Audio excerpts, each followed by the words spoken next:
que j'aime, toi seul, ô Jésus. Amen. Vous pouvez vous asseoir. J'espère qu'on est prêt à abandonner nos fausses vertus et venir à la croix comme un simple pécheur. Je vous invite à reprendre le passage qui nous a été lu par le frère tout à l'heure en Matthieu 26.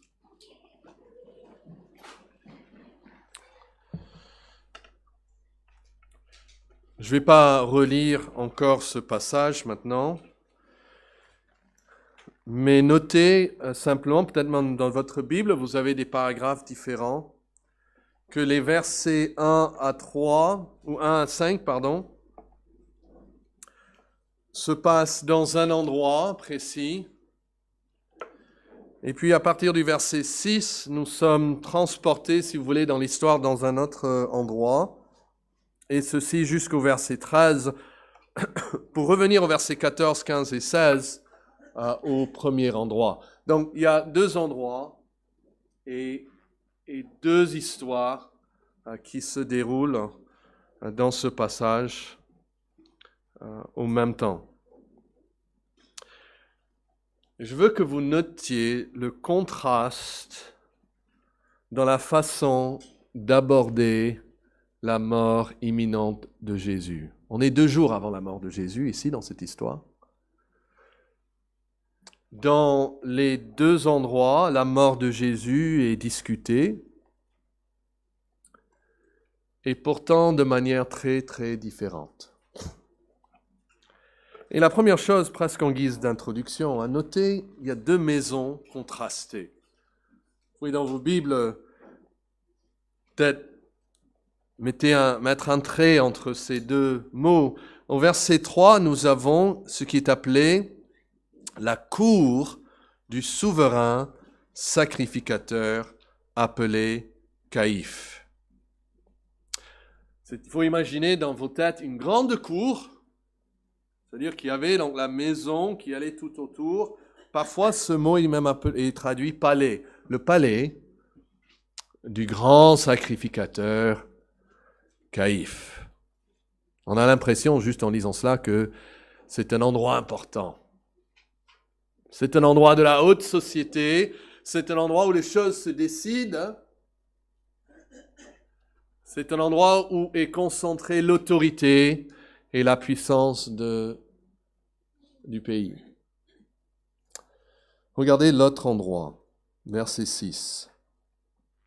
Jésus était à Béthanie, donc même pas à Jérusalem, mais dans un faubourg pas loin. Et il était dans la maison de Simon le lépreux. Alors, certainement, il est guéri maintenant. Sinon, ils n'auraient pas pu manger chez lui. Mais le maître de cette maison s'appelle Simon et il porte toujours ce surnom, le lépreux. Il le porte sans doute avec honneur, car cela indique ce qu'il était avant que Jésus ne lui ait guéri, et que ne lui ait prononcé ces mots « Sois pur », qu'il a purifié de sa maladie. Et vous connaissez un peu cette maladie affreuse qui est la lèpre. Il était atteint peut-être dans toute sa gravité. Il était incapable de se guérir.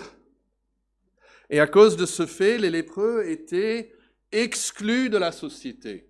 Pas simplement la haute société, mais de toute société, devaient vivre loin des villes, n'avaient même pas le droit d'entrer en ville, même pas le droit d'approcher des gens. On les craignait parce qu'on ne voulait pas attraper la même maladie. On savait un contact avec un lépreux était censé vous rendre aussi comme lui. Mais quand Jésus le touche, ce n'est pas Jésus qui est rendu impur, c'est lui qui est rendu pur. Mais il est content de garder ce titre pour rappeler le grand miracle que Jésus a fait dans sa vie. Il y a des chrétiens qui sont en Christ depuis 30 ans, 40 ans, mais ils ne se lassent pas d'y penser, de dire aux autres ce qu'ils étaient avant Christ. Et comme c'est Christ qui les a sauvés. Donc c'est certainement une humble, voire même une pauvre demeure. Et le Saint-Esprit qui inspire Matthieu, il veut, je suis certain, il veut qu'on ait ce contraste dans nos esprits. D'un côté, un grand palais luxueux avec certainement beaucoup de serviteurs. On en dit parfois, hein, il avait des servantes, il y a une même qui va parler plus tard à Pierre. Et puis de l'autre côté, il y a une humble maisonnette. Et celui qui habite est connu par toute la ville comme celui qui a vécu comme lépreux. Et puis dans ces deux demeures, il y a deux groupes de personnes. Et ces deux groupes aussi sont contrastés. Regardez le verset 3. Alors, les principaux sacrificateurs et les anciens du peuple se réunirent dans la cour du souverain sacrificateur appelé Caïphe.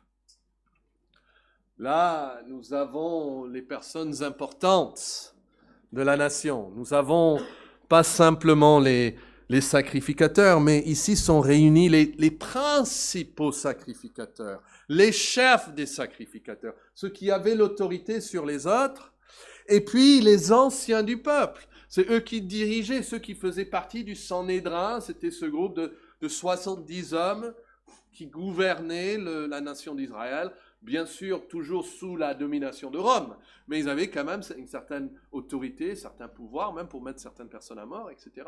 Et c'est eux qui sont réunis. Ça c'est, on peut dire, presque l'Élysée de la ville, ce moment en tout cas.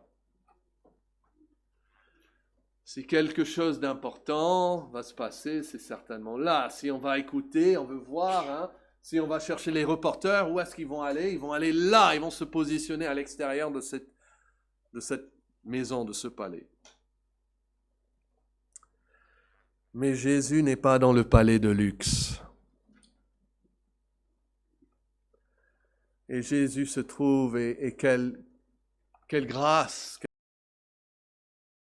quel baume pour nos cœurs, ici qui sont réunis pas à Paris, mais à Sarcelles, de savoir que Jésus n'est pas à Jérusalem, mais à Béthanie, dans la maison de Simon le lépreux.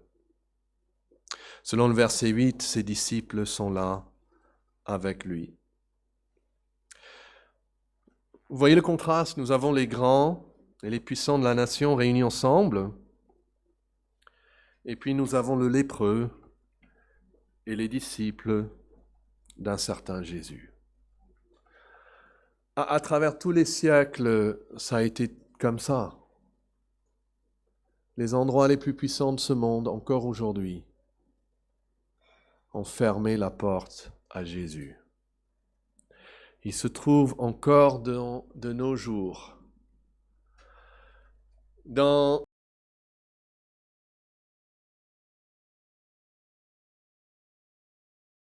des petites salles louées dans des zones industrielles,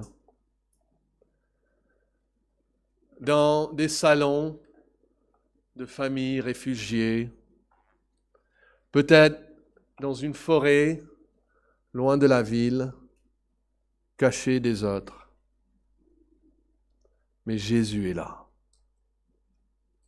Et si c'était à vous de choisir votre groupe, si c'était à vous de choisir votre place, sachant que la nourriture sera bonne chez Caïphe.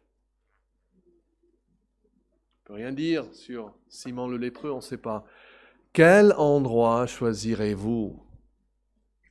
Le Saint-Esprit nous a dit par l'apôtre Paul de considérer nous-mêmes ici que parmi vous qui avez été appelés, il n'y a ni beaucoup de sages selon la chair, ni beaucoup de puissants, ni beaucoup de nobles. Il y a une raison pour cela.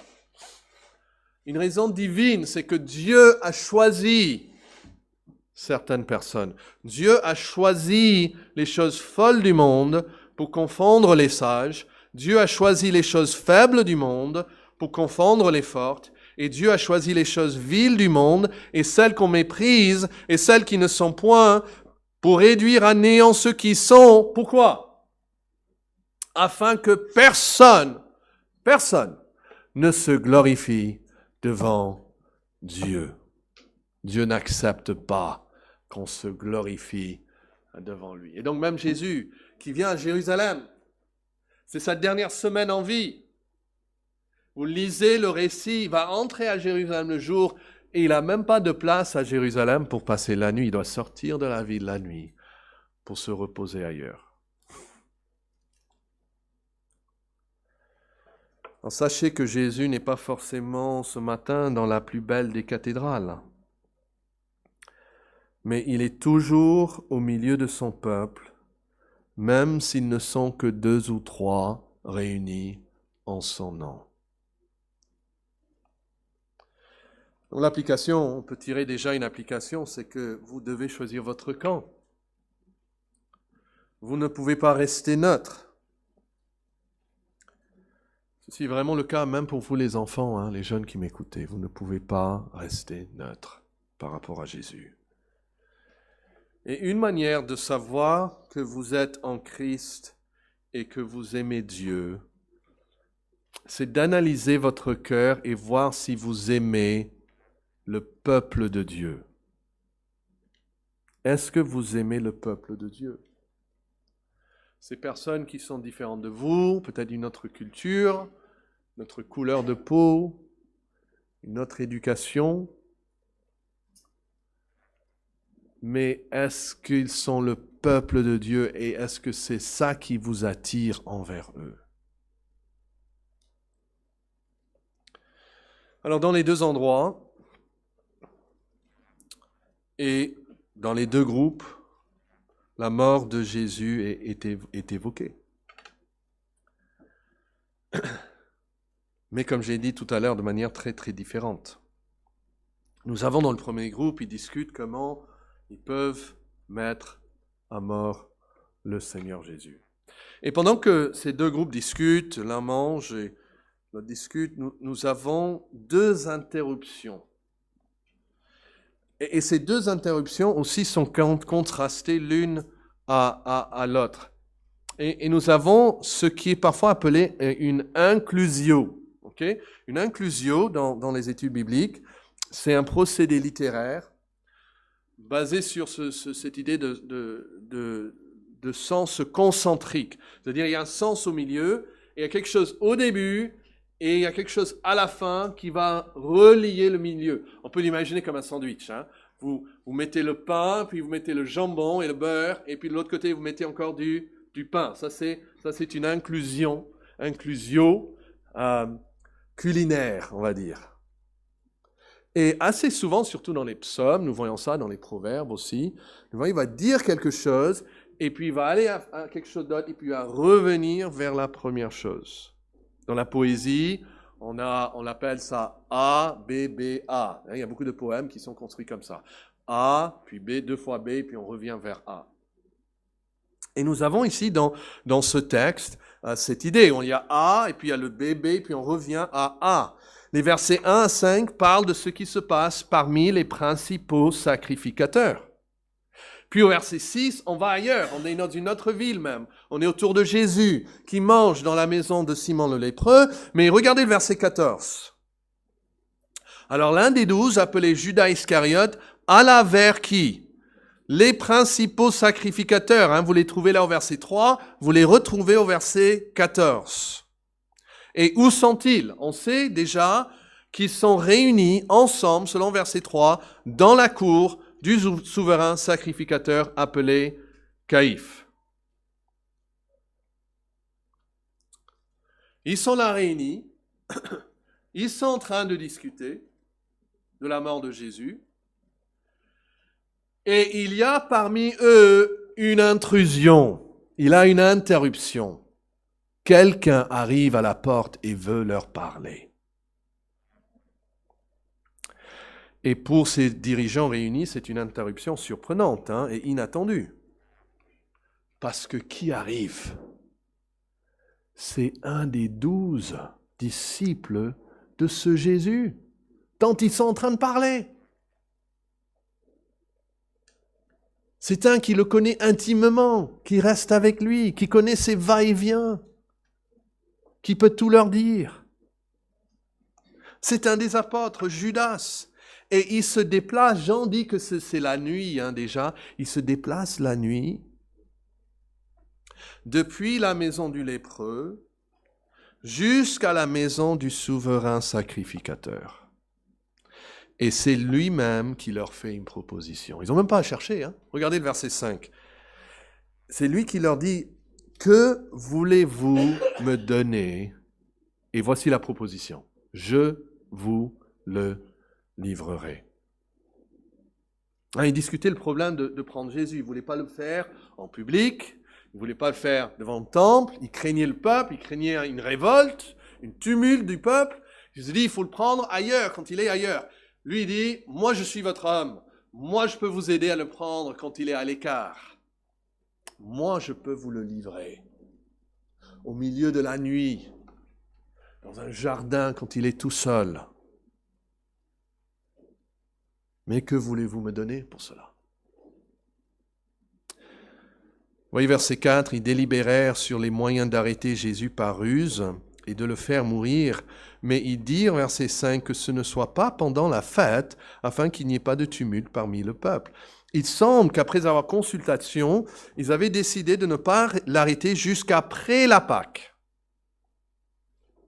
juive. Mais c'est cette proposition inattendue de Judas qui change la donne et les pousse à agir immédiatement.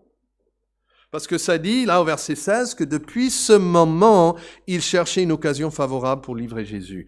Et nous voyons ici encore le contrôle souverain de Dieu sur toute cette histoire pour contrôler même la date précise de la crucifixion. Eux, ils avaient décidé, on va le mettre à mort, mais on va attendre après la Pâque. Mais Jésus devait être immolé lors de la Pâque. Et même les souverains sacrificateurs et les anciens du peuple ne vont pas pouvoir choisir la date de sa crucifixion. Les choses vont se dérouler d'une telle manière. Judas est là, il va dire, allons-y, on le fait ce soir, ils y vont, ça se passe. Et ça se déroule d'une manière que même eux, ils n'ont pas le choix de la date exacte. C'est Dieu qui décide la date. Vous voyez la souveraineté de Dieu dans cette histoire? C'est une interruption surprise, surprenante. Un apôtre qui vient livrer Jésus. Et puis là, entre cette histoire, là placée au beau milieu de cette histoire, nous avons un autre événement. Jésus et ses disciples dans la maison de Simon le lépreux. Et là aussi, il y a une interruption surprise. Là aussi, quelqu'un arrive qui n'est pas attendu. Et là aussi, elle fait une offre qui n'est pas demandée.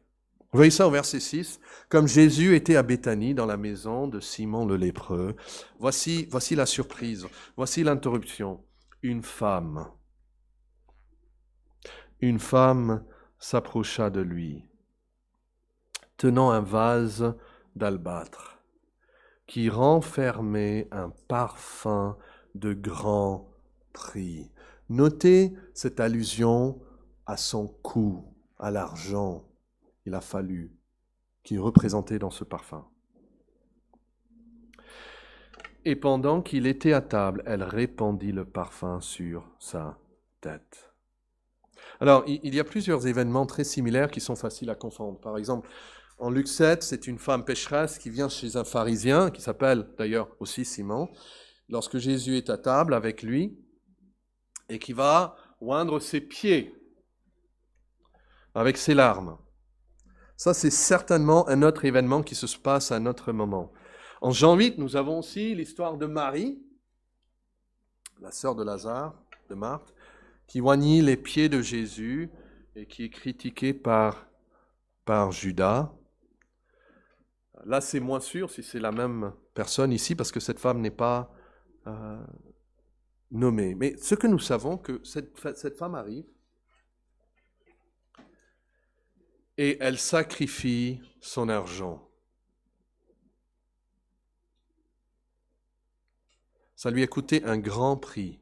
Certainement beaucoup plus que 30 pièces d'argent. Il y a un contraste ici, même dans l'argent échangé. Elle arrive et elle vient pour déverser sur Jésus un grand somme d'argent. Et l'autre personne se sert de Jésus pour gagner un peu d'argent. Vous voyez le contraste? Cette femme arrive et elle sacrifie sur Jésus tout son argent. Et l'autre se sert de Jésus pour se faire de l'argent. Ici, la femme est contrastée à l'apôtre. Et c'est quelque chose qui distingue les vrais adorateurs des faux aussi.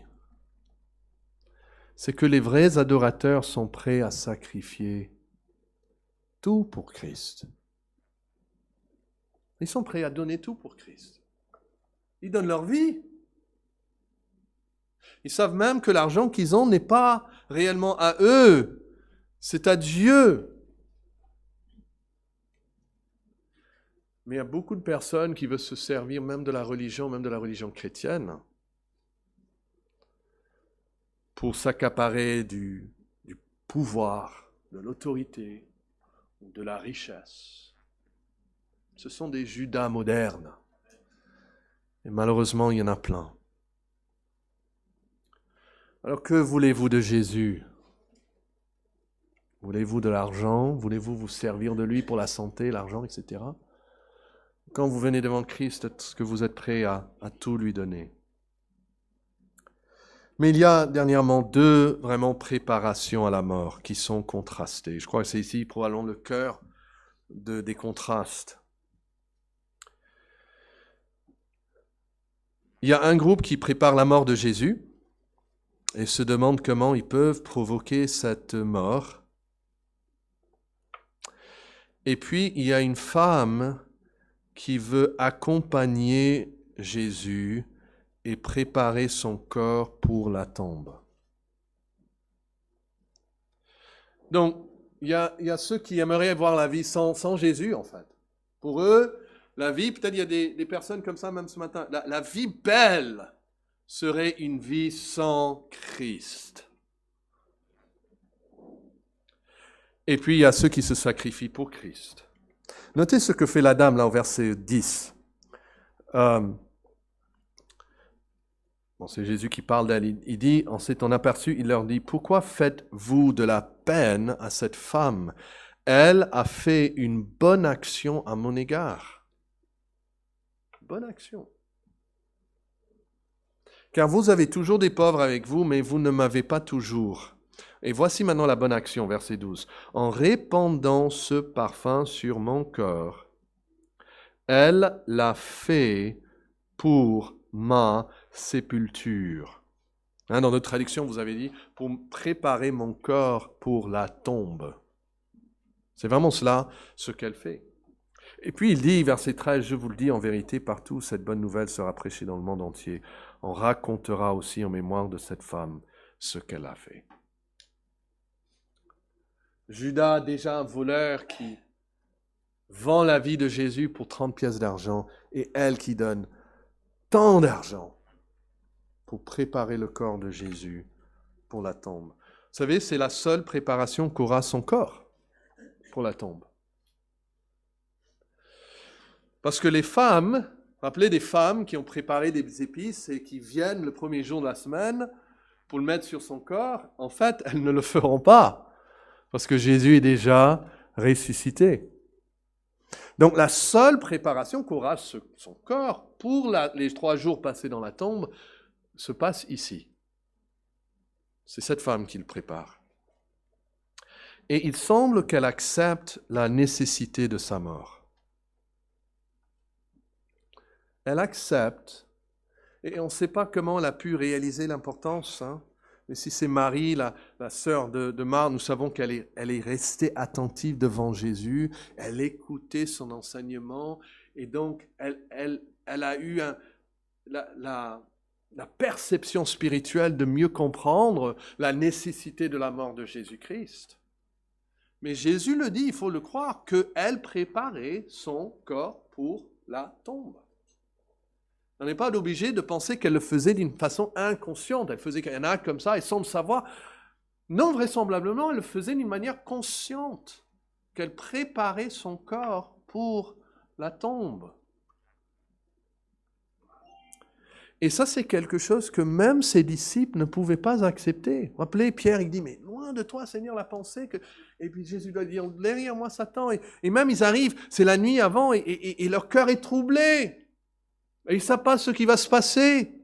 Et finalement, quand il est arrêté, il fuit dans le panique et dans la crainte. Et voici une personne qui accepte la nécessité de sa mort. Et je crois que c'est ça qui est en son honneur ici. Jésus dit, partout où cette bonne nouvelle sera prêchée dans le monde entier, on racontera aussi en mémoire de cette femme ce qu'elle a fait. Elle s'est souvenue de sa mort avant même sa mort. Et elle a voulu pas résister à ce qu'elle savait était essentiel, mais elle a voulu de sa manière contribuer.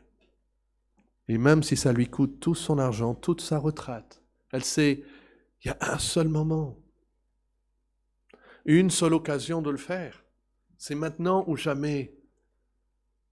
Je vais tout donner. Même si c'est mal compris, même si c'est critiqué.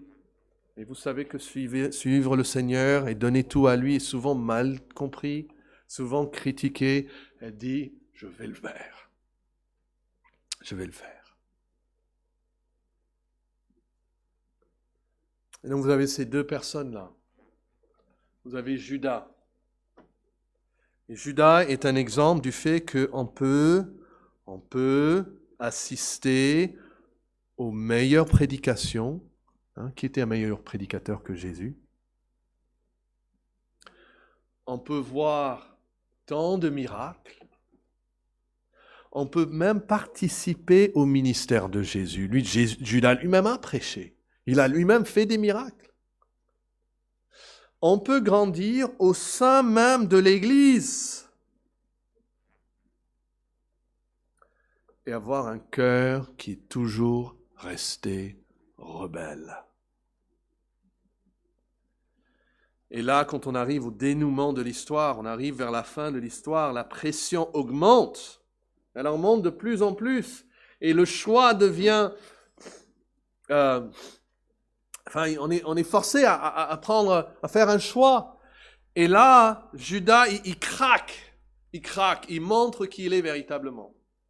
Et il vend Jésus pour le prix d'un esclave.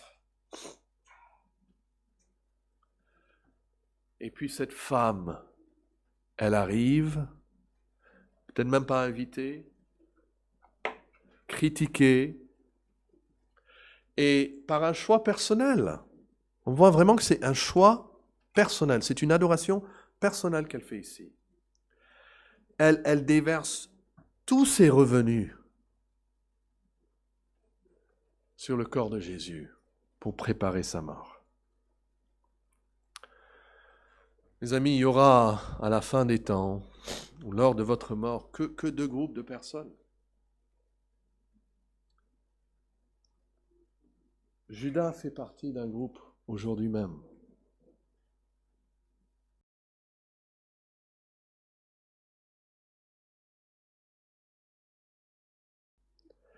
Et cette femme fait partie de l'autre groupe. Il n'y a pas de troisième groupe, il n'y a pas de troisième position. On ne peut pas voter blanc, on ne peut pas dire « je ne décide pas ». Non, on est dans un camp ou dans un autre. Ce que Jésus apprécie spécifiquement ici, c'est le fait qu'elle ne résiste pas à sa mort, mais l'accepte et veut même l'accompagner. Et la table du Seigneur nous confronte aussi à la mort de Jésus-Christ. Le Seigneur a dit que nous devons le faire en sa mémoire, en mémoire de moi, et spécifiquement sa mort. Donc c'est comme si nous aussi nous sommes amenés par cette table lors de ce même événement. Et il y en a qui se servent même de la table pour leur profit. Ils ont une idée superstitieuse que de prendre la table du Seigneur va les aider, etc. Ou ils veulent être bien vus des autres.